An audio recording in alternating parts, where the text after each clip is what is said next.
Shalom, perkenalkan nama saya Angela Mercisengga dengan NIM 2021-0102. Di sini saya akan menjelaskan materi mengenai overview pajak penghasilan, di mana pada materi ini ada beberapa poin yang akan saya sampaikan.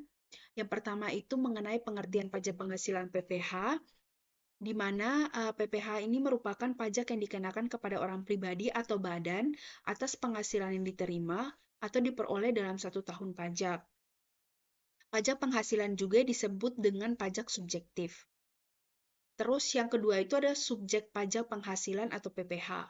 Terkait subjek pajak penghasilan diatur dalam pasal 2 ayat 1 UU Pajak Penghasilan, antara lain orang pribadi dan warisan yang belum terbagi sebagai satu kesatuan menggantikan yang berhak, badan dan bentuk usaha tetap atau BUT. Terus ada juga pengecualian subjek pajak penghasilan.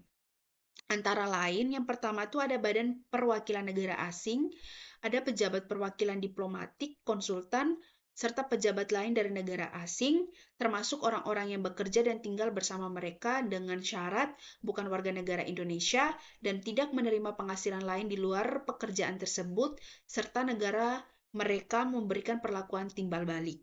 Terus yang terakhir itu ada organisasi internasional yang ditetapkan oleh keputusan Menteri Keuangan dengan syarat Indonesia merupakan anggota organisasi tersebut, tidak menjalankan usaha atau kegiatan lain untuk memperoleh penghasilan dari Indonesia, kecuali pemberian pinjaman kepada pemerintah yang dananya berasal dari iuran anggota, dan pejabat perwakilan organisasi internasional yang ditetapkan oleh keputusan Menteri Keuangan, bukan warga negara Indonesia, dan tidak memperoleh penghasilan lain dari Indonesia.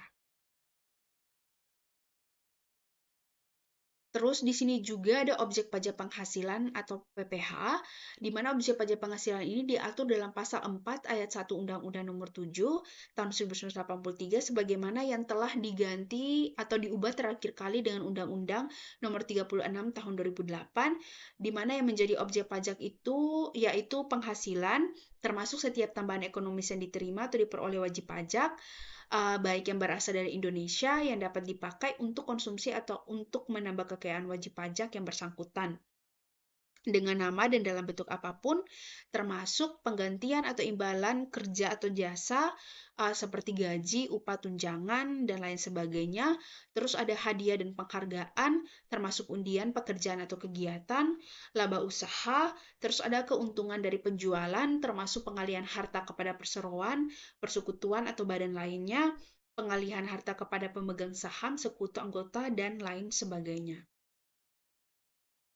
Dan juga di sini ada objek pengambilan pajak yang diperoleh, bunga termasuk premium, diskonto dan imbalan karena jaminan pengembalian utang, terus ada dividen termasuk dari perusahaan asuransi dan pembagian sisa hasil usaha koperasi, ada royalti, sewa dan penghasilan lain terkait penggunaan harta, pembayaran berkala, keuntungan dari pembebasan utang, ada keuntungan selisih kurs mata uang asing, selisih penilaian kembali aset, terus ada premi asuransi, ada iuran dari anggota perkumpulan, dan juga ada tambahan kekayaan neto dari penghasilan yang belum dikenakan pajak, terus ada penghasilan usaha syariah, imbalan bunga, sebagaimana diatur dalam undang-undang, dan ada surplus Bank Indonesia.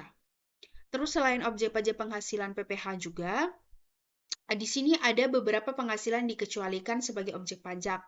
Yang pertama tuh ada bantuan atau sumbangan, termasuk zakat yang diterima oleh badan amil zakat atau lembaga amil zakat. Terus ada harta hibahan diterima oleh keluarga sedarah, ada badan keagamaan, badan pendidikan, dan lain sebagainya.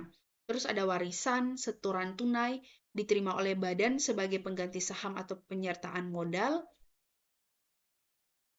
Dan pada slide ini juga ada poin mengenai beban boleh dijadikan pengurangan penghasilan, di mana beberapa poin yang dijadikan pengurangan penghasilan dijadikan beban pengurangan penghasilan. Yang pertama itu ada biaya terkait kegiatan usaha, termasuk pembelian bahan, upah gaji, honorarium, dan lain sebagainya. Terus ada penyusutan dan amortisasi atas pengeluaran untuk memperoleh harta perwujudan dan hak yang mempunyai masa manfaat lebih dari 1 tahun.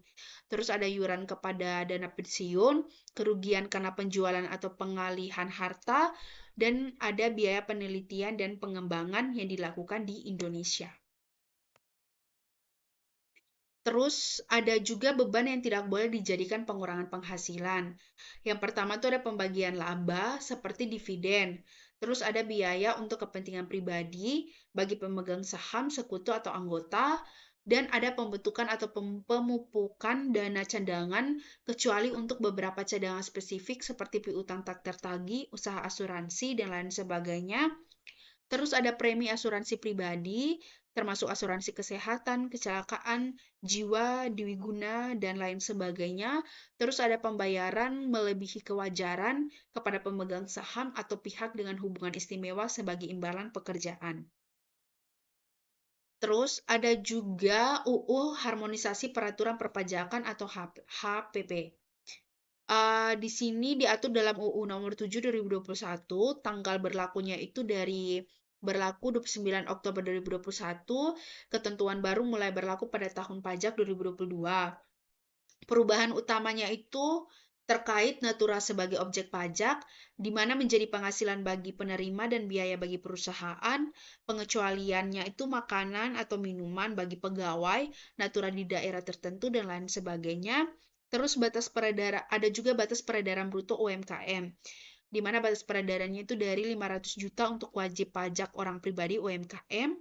Terus ada tarif pajak penghasilan PPh orang pribadi, 5% atas penghasilan kena pajak mulai dari 0 sampai 60 juta, sebelumnya itu dari 0 sampai 50 juta. Terus ada 35% atas penghasilan kena pajak di atas 5 miliar. Dan juga di sini ada tarif pajak penghasilan PPh badan, 22% berlaku mulai tahun pajak 2022, menggantikan tarif 20% diatur dalam Perpu 1 tahun 2020. Terus ada penyusutan dan amortisasi bangunan serta aset tidak berwujud dengan masa manfaat lebih dari 20 tahun dilakukan sesuai masa manfaat berdasarkan pembukuan wajib pajak. Terus ada penghindaran pajak, di mana Menteri Keuangan mengatur batasan jumlah biaya pinjaman yang dapat dibebankan untuk penghitungan pajak. Terus yang terakhir tuh ada perjanjian dan kesepakatan perpajakan internasional, di mana Indonesia memiliki kewenangan untuk membentuk dan melaksanakan perjanjian atau kesepakatan perpajakan dengan negara atau jurisdiksi mitra, atau bilateral atau multilateral, termasuk P3B, pencegahan BEPS, pertukaran informasi pajak, bantuan penagihan pajak, dan kerjasama perpajakan lainnya. Sekian dari hasil presentasi saya. Saya harap semoga presentasi ini atau materi yang saya sampaikan dapat bermanfaat untuk kita semua. Terima kasih.